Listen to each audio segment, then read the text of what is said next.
So far, we know where lead can be found, how it can harm the body, and who is at most risk. We still need to know how to protect ourselves from lead exposure. Let's dive into some of the rules and regulations. In 1978, OSHA set its industry standard for lead.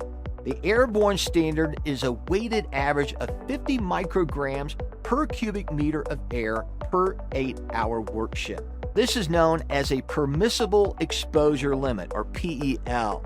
Now, the previous regulation allowed for up to 200 micrograms per cubic meter, which is 4 times as much. Now, the PEL was lowered after realizing that the original limit caused a lot of health issues.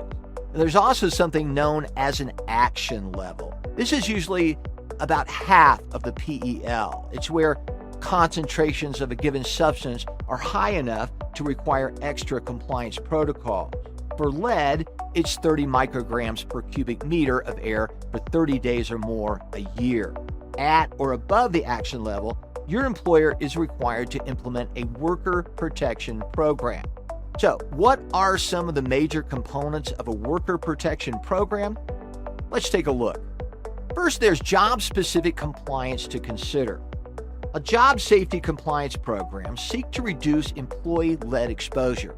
They're updated at least twice a year and includes detailed descriptions of jobs that have lead emission and also tracking through air monitoring.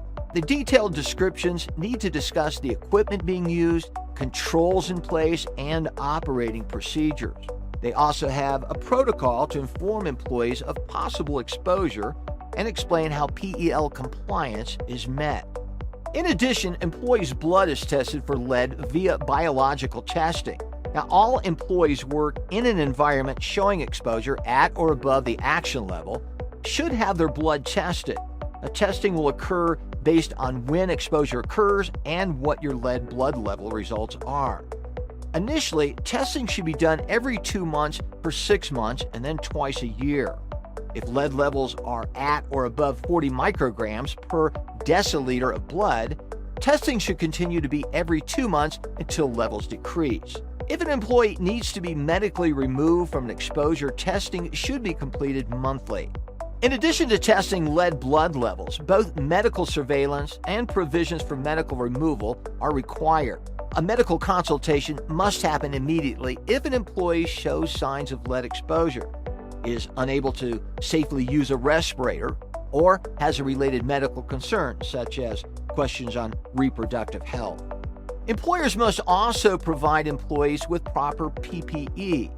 This includes full-body work clothing, gloves, hats, shoe covers or shoes, eye protection, and respirator.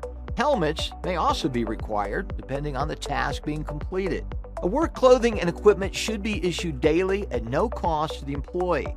Respirators must be worn prior to entering the work area and not removed at all until you're no longer in the work area.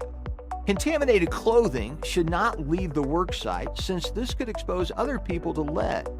Instead, any possible contaminated clothing should be placed in a closed container with a lead warning label.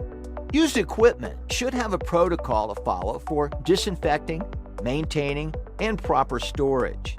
Personal hygiene and strict housekeeping practices also help reduce lead exposure. Washing your hands and face when leaving work and before eating is key. Employers must provide washing facilities and clean changing areas for employees. They must also be given a space to store their regular clothes separate from the area where lead-contaminated clothing is removed and stored. And when possible, showers should be provided on-site for workers to shower before leaving. In addition, HEPA vacuums should also be provided to remove lead dust from protective clothing before it's removed. Additional components of a worker protection program include lead exposure assessments, engineering and work practice controls like ventilation and enclosures, record keeping, warning signs, and employee training protocols. The Clean Water Act and the Safe Drinking Water Act regulates lead in water. No one's permitted to dispose of lead from any water source without a special permit. This permit provides limits on how much, monitoring of, and reporting on what's being disposed. Now, we already discussed how lead can be found in our drinking water, entering through lead piping and plumbing material. This is regulated by the Lead and Copper Rule, part of the Safe Drinking Water Act.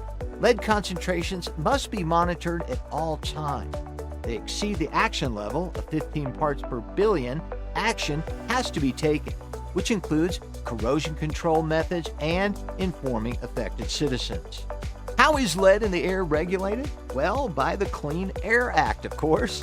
Lead is one of the 6 common pollutants, so it has its own National Ambient Air Quality Standard, NAAQS, which limits how much lead can be in the outdoor air. Just like water and soil, the amount of lead pollution has gone down significantly in recent decades due to use restrictions and regulation.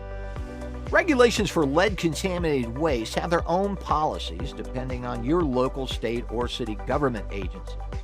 Lead waste includes anything with lead-based paint, contaminated toys, and lead batteries.